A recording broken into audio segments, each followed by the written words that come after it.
The night was dark and stormy, the kind of night that sends shivers down your spine even before anything eerie happens. I had always been drawn to the supernatural, so when I heard about an antique mirror with a mysterious past that was up for auction in a small, remote town, I couldn't resist the temptation to investigate. The journey to the town was long and treacherous, with winding roads that seemed to lead to nowhere. The rain lashed against my car's windshield, and thunder roared overhead, making me question the sanity of my decision. But I pressed on, my curiosity overpowering my fear. Finally, I arrived at the town, a forgotten place with houses that looked as though they had been frozen in time. The townspeople were wary of outsiders, their eyes filled with suspicion as I inquired about the mirror. I learned that the mirror had been in the possession of an old woman named Eliza, who had recently passed away under mysterious circumstances. The mirror was now the only item left in her decrepit old house. With a sense of unease, I drove to Eliza's house, which was nestled at the edge of the town. The house was in a state of disrepair, with overgrown ivy and a sagging porch. I entered cautiously, feeling as though I was being watched by unseen eyes. The interior was filled with a musty, almost oppressive atmosphere. The air was thick with dust, and the only light came from the flickering candles I had brought with me. The mirror was situated in the corner of a dimly lit room, covered in a tattered, moth-eaten cloth. As I unveiled the mirror, I was struck by its sheer size and grandeur.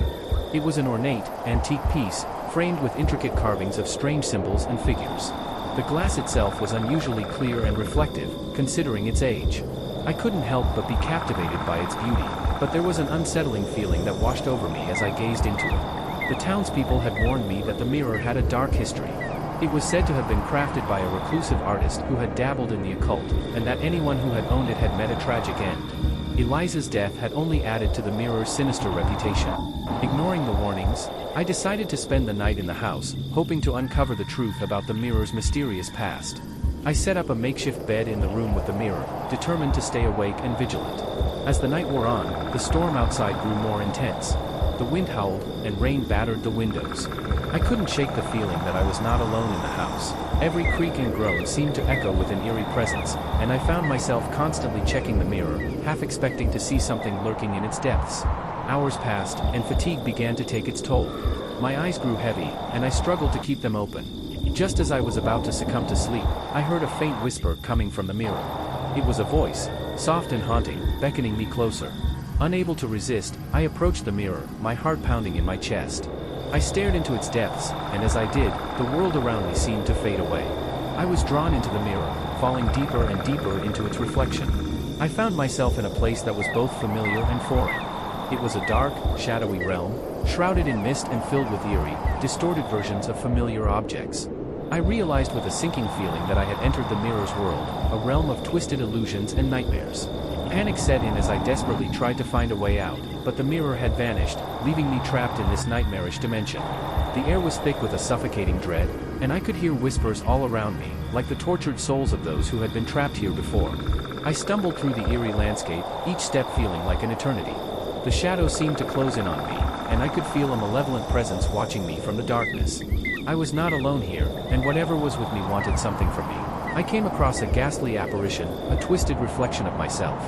It grinned at me with a malevolent glee, its eyes hollow and soulless. It whispered in a voice that sent shivers down my spine, "You should never have come here. You belong to the mirror now." I ran, or at least I tried to, but the landscape seemed to shift and change, leading me in circles. The mirror's world was a maze of horrors, a place where reality and nightmare merged into one. I couldn't escape, and with each passing moment, I felt my sanity slipping away. Hours turned into days, or perhaps it was years, I couldn't tell in this distorted realm. I was tormented by visions of my past, my fears, and my regrets. It was as though the mirror was feeding off my darkest thoughts and memories, using them to fuel its own malevolent power. But even in this nightmarish place, a glimmer of hope remained. I remembered the warnings of the townspeople, the stories of those who had met tragic ends because of the mirror. If I could find a way to break its hold over me, to reject its power, perhaps I could escape. With renewed determination, I confronted the twisted reflection of myself once more. I shouted, "I don't belong to you. I reject your power." The mirror's world quivered and shook, as though it was struggling to maintain its grip on me. The apparition let out a blood-curdling scream, and the world around me fractured and shattered like glass. I was thrust back into the old house, gasping for breath and covered in a cold sweat. The mirror had returned to its place in the corner, but its malevolent presence had diminished. I knew then that I had broken free of its grasp, at least for now. I wasted no time in leaving the house and the cursed mirror behind. The storm had passed, and the first rays of dawn were breaking through the clouds.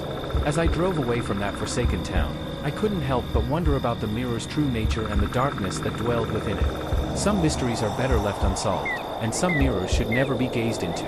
As I left that eerie place behind, I couldn't shake the feeling that the mirror's malevolence still lingered, waiting for the next unfortunate soul to be drawn into its nightmarish world.